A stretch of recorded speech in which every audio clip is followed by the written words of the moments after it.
Hello दोस्तों, मैं दिनेश चौधरी आप सभी का स्वागत करता हूं पीएससी बाय डीसी सर हमारे यूट्यूब चैनल पर। इस चैनल पर हम एमपीपीएससी परीक्षा के लिए निशुल्क तैयारी कर रहे हैं। एक क्रमबद्ध तरीके से तैयारी करते हुए हमने अपने सिलेबस के बहुत महत्वपूर्ण और जो नए हिस्से जुड़े हुए थे उनको कवर किया। अब क्योंकि परीक्षा का अंतिम समय है, हमें जो सबसे ज्यादा महत्वपूर्ण वेटेज देने वाली चीज है मध्य प्रदेश, उस पर फोकस करना है। इसलिए आपने देखा होगा कि हमारे चैनल पर हम 3 टीचर्स केवल और केवल एमपी पर फोकस कर रहे हैं। उद्देश्य एकमात्र है कि आप अब अंतिम समय में एमपी को पढ़ करके एमपी में ज्यादा नंबर लेकर आए, क्योंकि हमारी 100 नंबर की एग्जाम में 50 से 55 नंबर तक केवल मध्य प्रदेश पूछा जाना है, केवल और केवल मध्य प्रदेश पर फोकस किया जाना है। चलिए, आज के टॉपिक में हम मध्य प्रदेश के लोक गायन पर, जो गायन की परंपराएं हैं उन पर बात करने वाले हैं, उन पर याद करने वाले हैं। मैं फिर से आपको एक बार बता दूं कि अब क्योंकि परीक्षा का समय है, हमें पढ़ाई नहीं करनी है, हमें लिखाई नहीं करनी है, हमें नोट्स नहीं बनाना है। आप सीधे याद करने पर फोकस करें और मैं उसी पर फोकस करते हुए आपको आगे ले चलता हूं। चलिए शुरू करते हैं। सबसे पहले भगवान श्री गणेश का नाम लेकर श्री गणेशाय नमो बोलते हुए और मेरे शिक्षक श्री सुरेश पटेल सर को याद करते हुए आगे बढ़ते हैं। जो सिलेबस है हमारे पीएससी ने जो नया सिलेबस निर्धारित किया है उसमें लोक संगीत, लोक त्योहार, लोक कलाएं, लोक साहित्य और 10वीं यूनिट में भी यही टॉपिक है। आप ये 10वीं यूनिट का जो अंतिम लाइन है वहां देखेंगे तो भी आपको यही नजर आएगा। तो पहली और 10वीं यूनिट में क्योंकि ये कॉमन टॉपिक है इसलिए हम इसे कवर कर रहे हैं। चलिए दोनों को एक साथ लेकर के शुरू करते हैं। सबसे पहले हमें यह याद हो कि मध्य प्रदेश के लोक गायन या लोक गायन शब्द से क्या अर्थ है। यहाँ जो लिखा हुआ है लोक गायन, इस लोक गायन शब्द का क्या अर्थ है समझ लेते हैं हम। देखिए, लोक गायन जो शब्द है इसका अर्थ होता है गाया। गायन मतलब, देखिए लोक शब्द का क्या अर्थ है, ऐसी कोई वस्तु या ऐसी कोई क्रिया जो कि सामान्य जनता के मध्य में होती हो उसे लोक कह करके जोड़ा जाएगा। गायन का अर्थ होता है गाने की परंपरा, गाने की विविध रूप या विविध स्वरूप जो कि मध्य प्रदेश के विभिन्न अंचलों में गाए जाते हैं उनको हम क्या कहेंगे, मध्य प्रदेश के विभिन्न अंचलों में गाए जाने वाले या सामान्य जनता द्वारा गाए जाने वाले विभिन्न गीतों के समूह को, संग्रह को हम क्या कहते हैं, लोक गायन। अब हम उसको अंचल वाइज अगर सांस्कृतिक आधार पर बांटे तो मध्य प्रदेश को 4 भागों में बांटा जा सकता है। आपको पता है कि मध्य प्रदेश के अंदर सांस्कृतिक आधार पर 4 प्रकार का विभाजन है। बुंदेलखंड है, ये बघेलखंड है, एक बड़ा हिस्सा मालवा है और इसके बाद एक छोटा हिस्सा निमाड़ है। इसके अलावा सांस्कृतिक रूप से कोई नया हिस्सा नहीं है। तो हम इन चारों की लोक गायन परंपराओं को पढ़ेंगे। सबसे पहले हम निमाड़ से शुरू करते हैं। निमाड़ के लोक गायन हमें पढ़ने हैं। तो जैसा कि निमाड़ के लोक गायन है, हम पहले तो एक शब्द में ये याद कर लें कोड बनाकर या किसी माध्यम से कि निमाड़ के लोक गायन कौन कौन से हैं, क्योंकि एग्जामिनर का सबसे सरल और सबसे पहला प्रश्न यही होता है कि निम्नलिखित में से कौन सा एक गायन शैली फलाने अंचल में प्रचलन में है। तो अब हमें निमाड़ के जो लोक गायन है वो याद करने हैं। हम याद कर लेते हैं पहले निमाड़ के लोक गायन। क्या क्या याद कर रहे हैं हम, निमाड़ के लोक गायन, निमाड़ के लोक गायन।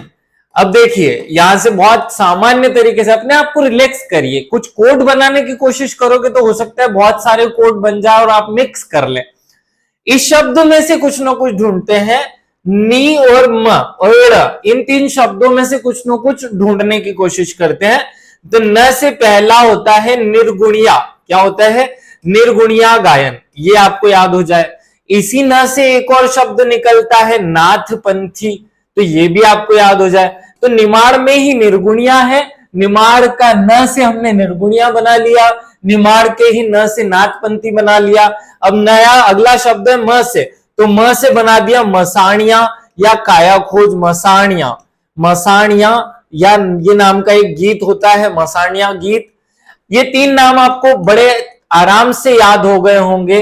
अब क्योंकि हम गायन पढ़ रहे हैं तो गायन से गरबा याद हो जाए, गरबा, और इसी ग से गरबा, गरबी और गौलन, ये तीन शब्द ग से हैं और ये असली में एक ही स्वरूप में अलग अलग लोग जब पुरुष करते हैं तो उसका नाम कुछ और होता है, महिलाएं करती है तो कुछ और नाम हो जाता है, और एक विभिन्न तरीके से किया जाए तो नाम कुछ बदल जाता है।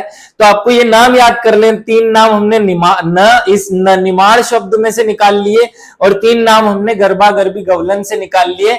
अब ये जो बीच में के बचा हुआ है इससे आप कलगी तुर्रा निकाल ले, कलगी तुर्रा। देखिए मैंने चाहता तो मैं आपको एक कोड सिखा देता, आप कोड याद कर लेते। क्या याद कर लेते?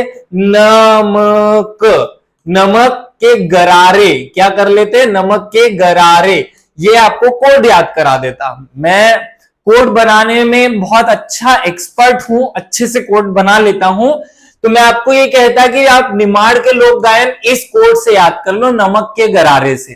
कैसे याद करते?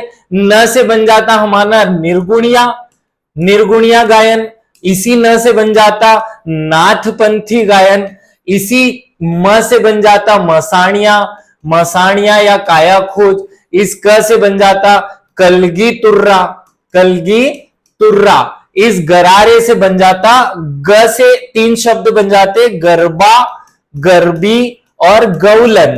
तो हो सकता है कि कुछ लोगों को ये प्रोसीजर जो मैंने बताया है ये नहीं समझ आ रहा हो, लेकिन मेरी ऐसी इच्छा है कि हम बहुत ज्यादा कोड बना करके मिक्स ना करें, क्योंकि अभी तो आप अपने आप को याद कराने के लिए कोड बना लेंगे, लेकिन कोड जब बहुत सारे हो जाएंगे और आपका खुद का बनाया हुआ नहीं रहेगा। मेरे लिए बड़ा आसान है, मैं करूंगा तो मुझे सब याद रहेगा क्योंकि मैंने बनाया, मैंने उसके ऊपर सोचा, विचार किया, उस पर ध्यान लगाया, इसलिए मुझे याद रहेगा, आपको याद नहीं रहेगा। तो फिर मैं एक बार आपको रिपीट कर दूं, मैं जो आप चाहता हूं कि आप सरल तरीके से याद करें वो क्या है, आप यहां लिख दे निमाड़ के लोक गायन। क्या लिखना है? या इसको निमाड़ के लोक मत लिखिए, अब तो केवल गायन लिख दीजिए, निमाड़ के गायन। तो निमाड़ के गायन में ही शब्द में ये सारी चीजें छुपी हुई है।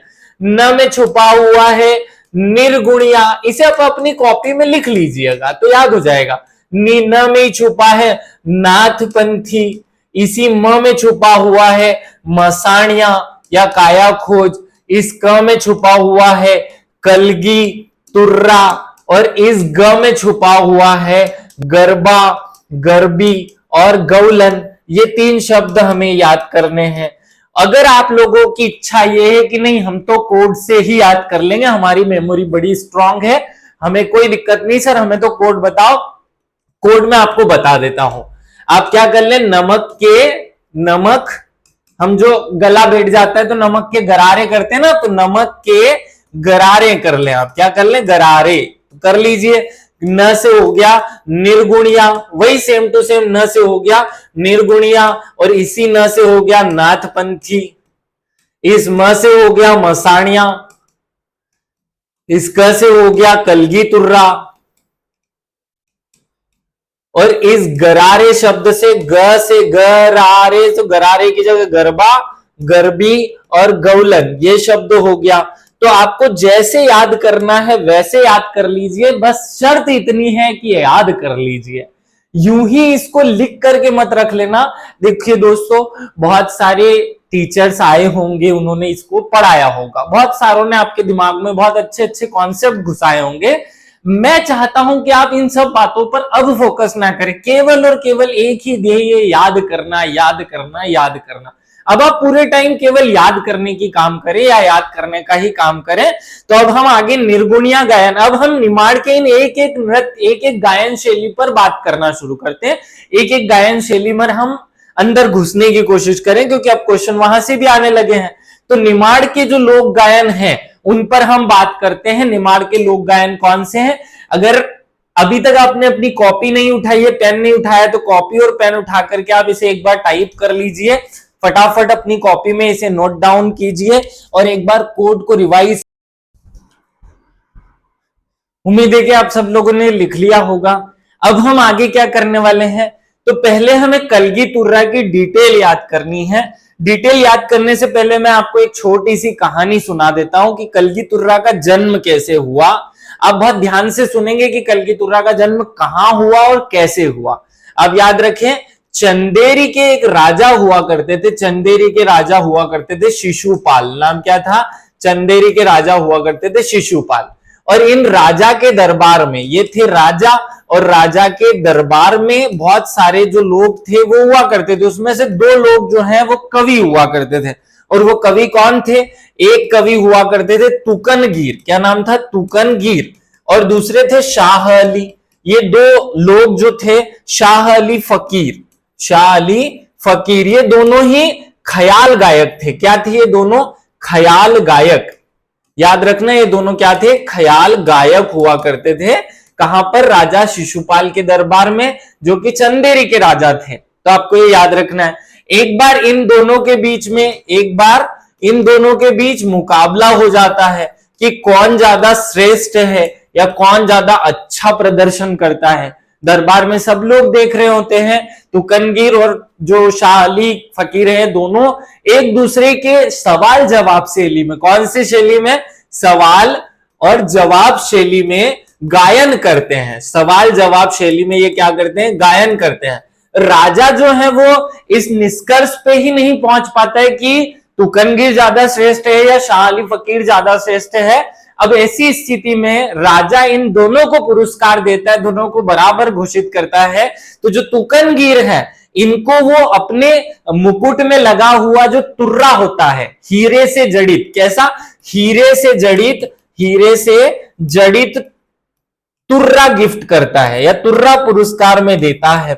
और शाह अली को वो माणक से जड़ित जो है वो कलगी माने टोपी, कलगी जो है वो पुरस्कार में दे देता है। और उसी दिन से जो दोनों के फॉलोअर्स थे, दोनों के ख्याल गायक थे, वो अलग अलग दल को बना लेते हैं और एक नई गायन शैली का विकास हो जाता है, जिसे हमने करगी तुर्रा, क्या कहा?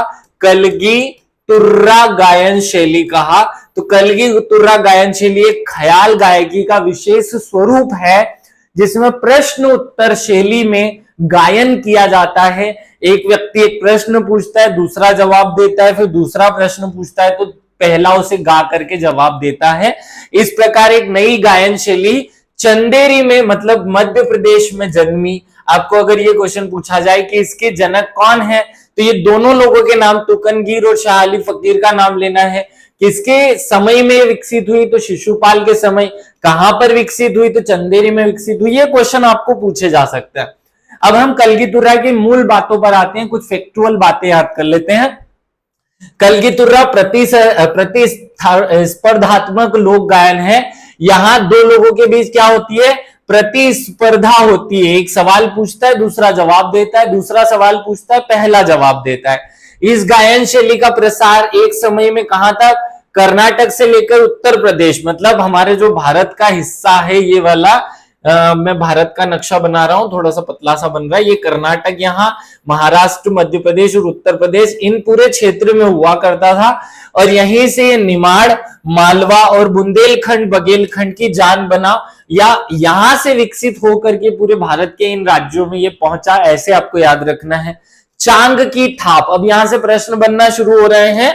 आपको ये याद रखना है कि कौन से वाद्य यंत्र का उपयोग जो है वो कलगी, यानी इस कलगी तुर्रा में किया जाता है।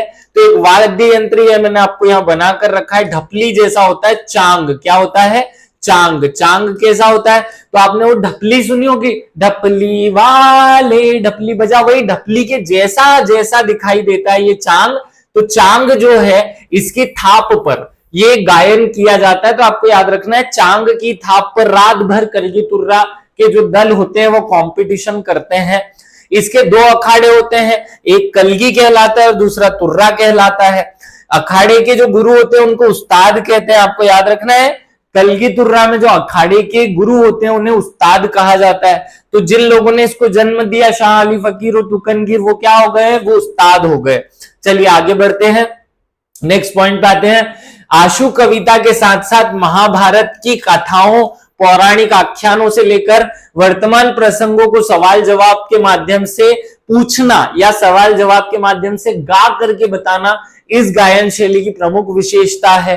कलगी दल शक्ति, अब ये देखिए दो दल हो गए, एक हो गया शक्ति का और एक हो गया शिव का प्रतीक। याद रखना, एक शक्ति का प्रतीक है और एक शिव का प्रतीक है।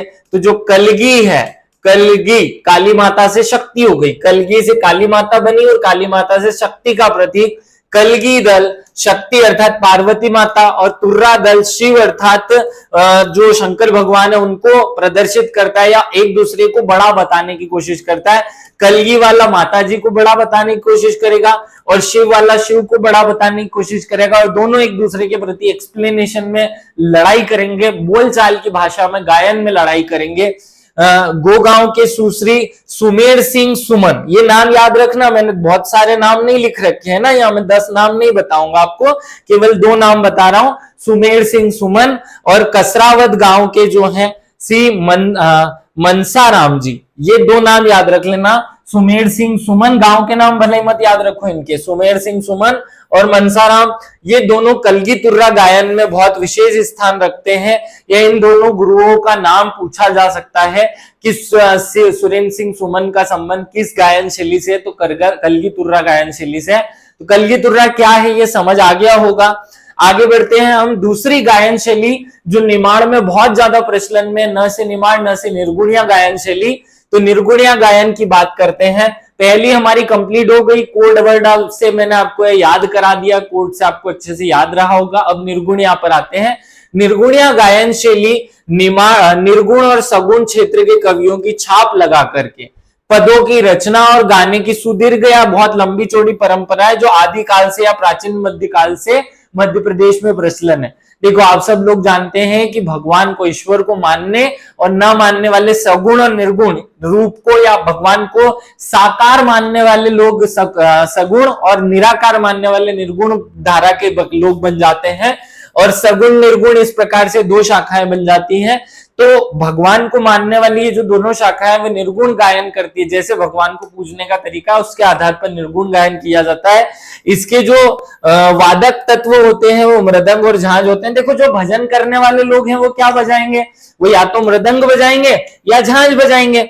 और इस तरह गायन की शुरुआत स्वयं सिंगाजी द्वारा की गई। तो ये याद रखना, यहां से ये पॉइंट बहुत इंपॉर्टेंट है। इस गायन शैली की शुरुआत किसने की, इस गायन शैली की जो शुरुआत है वो निमाड़ के संत या निमाड़ के कबीर, किस नाम से, निमाड़ के कबीर के नाम से जाने जाते हैं, संत सिंगाजी। और संत सिंगाजी ने ही क्या किया, संत सिंगाजी ने ही इस गायन शैली की शुरुआत की। निर्गुणिया गायन में मुख्य वाद्य यंत्र जो है वो एक तारा होता है। क्या होता है, एक तारा। अब मैंने यहाँ भी आपको बताया मृदंग और झांझ, और यहाँ मैं बता रहा हूं एक तारा। देखो, मृदंग और झांझ जो टोली के पास होता है, लेकिन गाने वाले जो प्रमुख होते हैं उनके पास एक तारा, जो बोलता है उसके पास एक तारा और खड़क ताल होता है। वैसे आजकल एक तारा और खड़क ताल मिलते नहीं है, तो लोग मृदंग और झांझ से ही काम चला लेते हैं। लेकिन एग्जाम के पॉइंट ऑफ व्यू से ये इंपॉर्टेंट है, एग्जाम में आपसे यही प्रश्न पूछा जाएगा कि इकतारा किस एक प्रमुख गायन शैली का वाद्य यंत्र है। तो इकतारा जो है वो निर्गुणिया गायन शैली का। इन बाबा के हाथ में आपको ये एक तारा दिखाई दे रहा होगा, ये एक तारा है। इसमें कबीर, मीरा, रैदास और जितने भी हमारे मध्य प्रदेश और मालवा अंचल या निमाड़ अंचल या आसपास के क्षेत्र के जो निर्गुण गायक हुए हैं या निर्गुण संत हुए हैं, उनके आख्यानों को इसमें दर्शाया जाता है। ये पॉइंट याद रखना है आपको। मध्य प्रदेश के निमाड़ में ये सर्वाधिक प्रसिद्ध है। 2 गायन शैलियों पर हमने फोकस कर लिया। अब तीसरी गायन शैली पर हम चल रहे हैं, जिसे मसाणिया या काया खोज कहते हैं। इसको बहुत ज्यादा डीप में याद करने की जरूरत नहीं, बड़ा सरल है। देखो, कोई भी इंसान जब मर जाता है तो उसे कहां जलाने ले जाते हैं, कहां जलाने ले जाते हैं, हिंदी में कहें तो हम शमशान में ले जाते हैं। कहां चलाते हैं, शमशान में। और इसी शमशान को अगर मैं मालवी शब्दों में बोल दूं तो मसाणिया में ले जाते हैं। कहां ले जाते हैं, मालवी और निमाड़ी भाषा में इसे मसाणिया कहते हैं। तो मसाणिया में जाते समय या मसाणिया से आते समय जो गीत गाए जाते हैं उसे कहते हैं मसाणिया या काया खोज। काया खोज क्या, क्योंकि शरीर खत्म हो गया, शरीर को हम काया कहते हैं, तो काया की खोज में जो गीत गाए जाते हैं उन्हें मसाणिया या काया खोज गीत कहते हैं। बहुत सिंपल तरीके से समझो कि जब भी किसी व्यक्ति की मृत्यु हो जाती है तो जो पुरुष लोग हैं वो एक स्पेशल प्रकार के भजन या स्पेशल प्रकार के गीत गायन करते हैं। देखिए, हिंदू धर्म या मालवा जो अपना रीजन है, निमाड़ रीजन है, इनमें एक परंपरा है कि अगर रात को शाम ढलने के बाद किसी व्यक्ति की मृत्यु हो जाए तो उसे अगले दिन जलाया जाएगा, रात में उसे जलाया नहीं जाता है, उसका दाह संस्कार नहीं किया जाता है। तो अब रात भर उस लाश को लेकर पड़े रहे, उससे अच्छा है उसको लेकर पड़े रहने के साथ साथ भजन किए जाएं। और भजन कौन से किए जाएंगे? तो मसाणिया या काया खोज जो भजन है वो निमाड़ में प्रचलित है। मसाणिया या काया खोज गीत निमाड़ में मृत्यु गीत के रूप में जाने जाते हैं। किस गीत के रूप में? मृत्यु गीत के रूप में जाने जाते हैं। किसी व्यक्ति की मृत्यु होने पर आत्मा की अमरता, क्या बोला जा रहा है? आत्मा की अमरता और शरीर की नश्वरता। देखो शरीर तो खत्म हो जाने वाला है, आत्मा कभी मरती नहीं है, तो आत्मा की अमरता और शरीर की नश्वरता से संबंधित जो पारंपरिक गीत गाए जाते हैं उन्हें मसाणिया या काया खोज के नाम से जाना जाता है। मसाणिया गीतों में झांझ, वही भजन करते टाइम जो जो यूज होता है, मृदंग, झांझ और एक तारे के साथ साथ समूह में गायन किया जाता है। मसाणिया गीत पुरुष परक गीत है, क्योंकि देखो महिलाओं में इतनी क्षमता नहीं होती कि वो लाश के पास बैठ करके गीत गा ले या भजन कर ले भगवान का, वो तो रोना ही रो सकते हैं केवल, इसलिए पुरुष इसको करते हैं। तो याद रखना, वैसे भी मसाणिया में पुरुष जाते हैं जलाने के लिए, महिलाएं नहीं जाती हैं, तो ये महिलाएं के लिए वर्जित है, महिलाएं नहीं गाती है, पुरुष करते हैं। मसाणिया गीत में आत्मा को दुल्हन, क्या बताया जाता है? आत्मा को दुल्हन की उपमा दे करके शरीर को जो है वो दुल्हे की उपमा दी जाती है। क्या किया जाता है? शरीर को दुल्हे की उपमा, ये क्वेश्चन पूछा जा चुका है, याद रखना। शरीर को दुल्हा और आत्मा को दुल्हन बोला जाता है, या दुल्हन के रूप में उपमा दे करके प्रेजेंट किया जाता है। आपको ये बातें याद रखनी है। एग्जाम में ऐसे छोटे छोटे प्रश्न हमसे पूछे जाते हैं, आपका ये पॉइंट छूट ना जाए, याद रखिएगा। चलिए आगे बढ़ते हैं हम नई गायन शैली पर। निमाड़ का एक लोक गायन है फाग गायन। देखो फाग आपको सब जगह दिखाई देगा, मालवा में, निमाड़ में, बुंदेलखंड में, बघेलखंड में, थोड़ा थोड़ा उनमें अंतर होगा, लेकिन फाग कोड बनाकर मत याद रखना, फाग हर जगह पाया जाता है। लेकिन थोड़ी इंफॉर्मेशन हो, फाग गायन होली के अवसर पर कब किया जाता है? फाग फागुन के महीने में, और फागुन का महीना होली होता है, तो फाग जो है वो होली के अवसर पर, या राधा दिखाई दे रहे होंगे या कृष्ण दिखाई दे रहे होंगे, तो फाग जो है वो इन्हीं के मतलब इन्हीं की परंपराओं से प्रेरित होकर के निकला है। यहाँ कृष्ण और राधा पर केंद्रित होता है। 2-3 ढप बजाते हुए ऊंचे स्वर में सामूहिक रूप से पुरुष वर्ग जो है वो फाग गाते हैं। आपको याद रखना है इसका वाद्य यंत्र क्या है? वाद्य यंत्र होता है डफ। क्या होता है? ढप बजाते हुए हंसी मजाक में, ठिठोली में, छेड़छाड़ के रूप में स्त्री पुरुष एक दूसरे के साथ जो गायन करते हैं वो होली का फाग कहलाता है। ये स्त्री परक फाग गायन थोड़ा सा डिफरेंट होता है, जिसमें वाद्य यंत्र नहीं बजाए जाते, लेकिन पुरुष वाले में डफ नाम का वाद्य यंत्र बजाया जाता है। बहुत ज्यादा घुसना नहीं है इस पॉइंट पे, क्योंकि ये सब जगह कॉमन होता है। चलिए आगे बढ़ते हैं। निमाड़ का अगला जो हमें लोक गायन पढ़ना है वो है गरबा गीत। क्या है? गरबा गीत। तो गरबा गीत पर फोकस करते हैं। निमाड़ में स्त्री परक। अब देखो गरबा, 3 चीजें यहां ध्यान से सुन लीजिए। 3 चीजें होती हैं, एक होता है गरबा, एक होता है गरबी। क्या होता है? एक गरबा होता है, एक गरबी होता है और एक गौलन होता है। इन तीनों में फर्क याद रख लो। ये महिलाओं द्वारा किया जाता है, ये पुरुषों द्वारा किया जाता है, और ये भी पुरुषों द्वारा किया जाता है। तो तीनों में डिफरेंस याद रखना, ये पुरुष है और ये भी पुरुष है। केवल गरबा जो है, गरबा महिलाएं ही करती है ना, पुरुष का करते हैं, पुरुष तो गर्भी करते हैं, गर्भी, चलो गर्भ करते हैं मतलब। तो गरबा जो है, निमाड़ में गरबा जो है स्त्री परक है।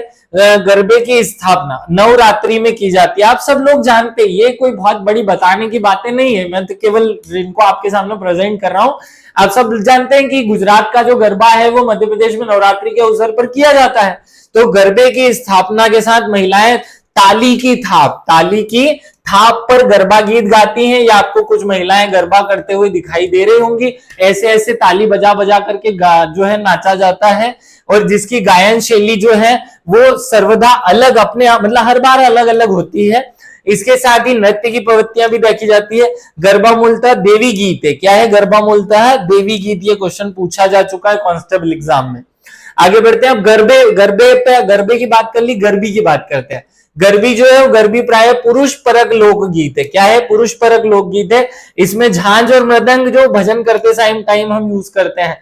तो गरबे में भक्ति, श्रृंगार और हास्य परक, ये तीनों चीजों का पुट होता है, या तीनों चीजों को पुट किया जाता है, तीनों का कॉम्बिनेशन होता है। किस किस चीज का?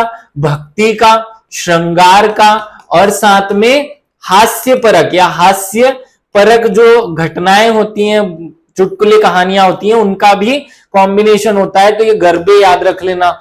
यह गरबी गायन में की शैली जो द्रुत मतलब तेजी से गाने वाली होती है और नृत्य भी किया जाता है साथ में। तो हमने गरबा कर लिया, गरबी कर लिया, अब गौलन पे फोकस कर लेते हैं। गवलन मूलतः कृष्ण की लीला गीत है। क्या है ये? कृष्ण की लीला गीत है। गवलन गीतों का मुख्य उपयोग रास लीला में किया जाता है। कहां किया जाता है? रास लीला में। तो रास लीला क्या होती है आगे बताएंगे हम, क्योंकि वो एक विशेष क्षेत्र का, एक अंचल का एक गायन शैली है। गौलन गीत पुरुष परक है, याद रखना, गौलन गीत पुरुष परक है। झांझ, मृदक और ढोलक की सहायता से जो गौलन गीत है वो किए जाते हैं। यहाँ होशियार मत बनना, कुछ लोग बोलते हैं गौलन जो ग्वालों द्वारा किए जाते हैं। किताब में भी छपा हुआ है कि गौलन जो है वो ग्वाल प्रजाति के जो लोग होते हैं वो करते हैं। ऐसा नहीं है भैया, क्योंकि वो जो कृष्ण भगवान खुद एक ग्वाले थे, कृष्ण भगवान खुद एक ग्वाले थे। तो ग्वाले का वेश बना करके बाकी सब लोग जब भजन करते हैं तो वो गौलन कहलाता है। यहाँ ग्वाल होने या ग्वाल जाति का होने से कोई संबंध नहीं है भैया, ये याद रख लेना। आगे बढ़ते हैं। आखिरी जो निमाड़ का मूल अंचल है वो नाथपंथी है। नाथपंथी गायन पर बात कर लेते हैं हम। नाथपंथी गायन, निमाड़ में नाथ जोगियों, आपने उत्तर प्रदेश के मुख्यमंत्री योगी आदित्यनाथ का नाम सुना होगा। तो योगी आदित्यनाथ जो है वो नाथ संप्रदाय के हैं, इसलिए वो नाथ नाम में लगाते हैं। तो ये जो नाथ जोगी या नाथ संप्रदाय के जो लोग हैं वो एक विशेष प्रकार का गायन करते हैं, जिससे एक नई शैली जन्म लेती है, जिसे हम क्या कहते हैं? नाथपंथी गायन शैली। नाथ जोगी भगवा वस्त्र धारण करते हैं। कैसे? तो आपने देखा मुख्यमंत्री हमेशा जो उत्तर प्रदेश के मुख्यमंत्री हैं योगी आदित्यनाथ, वो भगवा वस्त्र धारण करते हैं। उनके हाथ में रेकड़ी होती है। ये रेकड़ी ऐसी होती है, ये वाला जो लंबा चौड़ा वाद्य यंत्र है रेकड़ी है। रेकड़ी और रूरू बाजा, ये क्या है? रूरू बाजा। तो रेकड़ी और रूरू बाजा को लेकर के शहर शहर घूमते हैं और भगवान के भजन करते हैं। तो दो नाम याद रख लेना, रेकड़ी याद रख लेना, रेकड़ी और रूरू बाजा। तो रूरू बाजा और रेकड़ी की सहायता से जो भजन किए जाते हैं नाथपंथियों द्वारा, वही क्या कहलाते हैं? नाथपंथी गायन शैली। नाथ जोगियों द्वारा गोरखनाथ, कबीर, भरथरी की गाथाएं इसके बीच बीच में गाई जाती हैं। निमाड़ की नाथ जोगी महिलाएं प्राय सुबह सुबह भरथरी गाती हुई महिलाएं जो हैं वो मंदिर जाते हुए दिखाई देती होंगी और लोगों के घर पे नेग मांगते हुए या जो कुछ विशेष मनोती होती है वो मांगते हुए आपको दिखाई दे जाएंगी निमाड़ में। तो ये होता है नाथपंथी गायन। हमने निमाड़ अंचल के जितने भी लोक गायन थे उनको एक एक लोक गायन को डिटेल में पढ़ा। उम्मीद है आप सब लोगों को अच्छे से याद हो गया होगा। कोड में एक बार फिर से रिवाइज करा देता हूं जल्दी से। निमाड़ के क्या याद करना है हमें? निमाड़ के गायन। तो निमाड़ के गायन कैसे याद करेंगे? न से हो गया नाथपंथी, क्या हो गया? नाथपंथी। न से हो गया निर्गुणिया, ये याद हो गया होगा। म से हो गया मसाणिया, मसाणिया, इस मस मड़ को ले लो। क से हो गया कलगी तुर्रा, क्या हो गया? कलगी तुर्रा। और ग से हो गया गरबा, गरबी और गौलन। ये याद हो जाए। फाग गीत हम कहीं याद नहीं करते कोड बनाकर, तो निमाड़ आपको याद रहेगा। आगे हम मालवा की बात करेंगे, लेकिन अभी मालवा के लिए इस वीडियो में अगर चारों अंचलों की बात करूंगा तो बहुत लंबा वीडियो होगा और आपस में चीजें कंफ्लिक्ट करेंगी, कंफ्यूज करेंगी, इसलिए इसको यहीं पे समाप्त करते हैं। अगर आपको ये याद हो रहा है, अगर आपको ये समझ आ रहा है, तो आप सभी कमेंट करके जरूर बताया करें। कमेंट हमारे लिए मोटिवेशन का काम करती है। बार बार कहता हूं कि कमेंट किया करो ताकि हमें समझ में आ जाए। मैं ये नहीं कहता कि आप किसी को शेयर कर दो या फलाना कर दो। शेयर तो इसलिए करने को कहा जा रहा है क्योंकि निःशुल्क शिक्षा उन बच्चों तक भी पहुंचे। ऐसा ना हो कि कोई योग्य व्यक्ति रह जाए। जैसे कि कोई व्यक्ति भूखा ना रह जाए, वैसे शिक्षा से भी वो अछूता ना रह जाए। सभी से विशेष निवेदन है, इसे शेयर करना ना भूले। Thank you.